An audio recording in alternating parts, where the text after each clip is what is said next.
خوراک کا غیر ہضم شدہ حصہ چھوٹی آنت سے بڑی آنت کے اندر چلا جاتا ہے۔ بڑی آنت کا سب سے اہم کام پانی کا انتظام ہے۔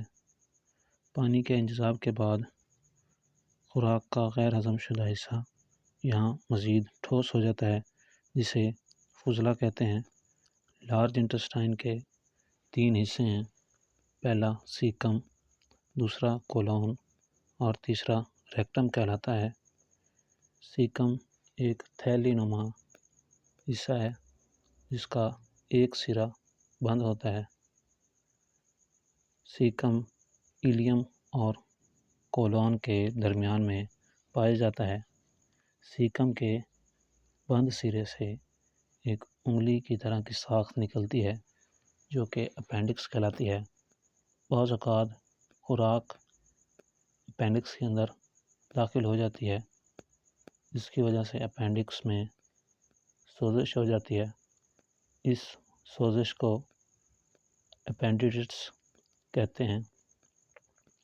بعض صورتوں میں اس سوجے ہوئے اپینڈکس کو سرجری کر کے جسم سے نکال بھی دیا جاتا ہے۔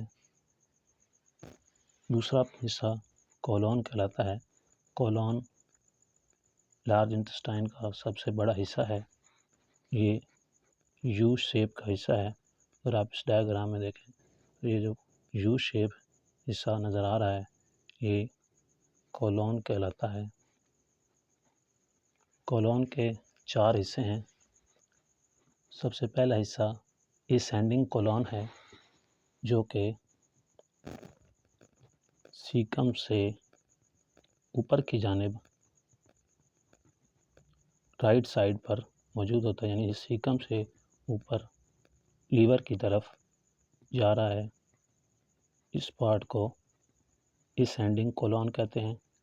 دوسرا پارٹ ٹرانسورس کولون ہے، جو کہ پینکریاز کے ساتھ موجود ہے اور یہ رائٹ سے لیفٹ سائڈ کی طرف جا رہا ہے۔ تیسرا حصہ ڈیسینڈنگ کولون ہے، جو رائٹ سائڈ سے جو کہ لیفٹ سائڈ پر موجود ہے اور یہ اوپر سے نیچے کی طرف آ رہا ہے۔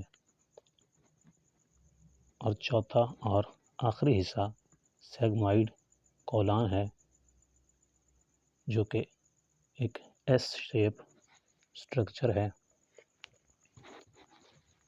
تیسرا حصہ لارج انٹسٹائن کا تیسرا حصہ ریکٹم کہلاتا ہے اور یہ لارج انٹسٹائن کا آخری حصہ ہے۔ فضلے کو یہاں عارضی طور پر سٹور کیا جاتا ہے اور پھر یہ فیسز اینس کے ذریعے ریکٹم سے باہر نکل جاتے ہیں۔ اینس میں 2 طرح کے سفنکٹرز پائے جاتے ہیں، اندر والے سموتھ سفنکٹر، جبکہ باہر والے سٹرائپڈ یعنی دھاری دار سفنکٹر کہلاتے ہیں۔ جب ریکٹم فضلے سے بھر جاتا ہے تو یہ ڈیفیکیشن ریفلیکس پیدا کرتا ہے، جس سے ہمیں رفع حاجت کی ضرورت محسوس ہوتی ہے۔ لارج انٹسٹائن کے 3 مین فنکشنز ہیں۔ پہلا فنکشن پانی کا انتظام ہے۔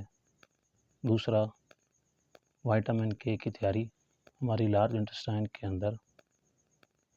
انٹسٹائن کے کولون میں بہت سے بیکٹیریا رہتے ہیں جو کہ وائٹامن کے کو تیار کرتے ہیں۔ اور تیسرا فنکشن ڈیفیکیشن ہے۔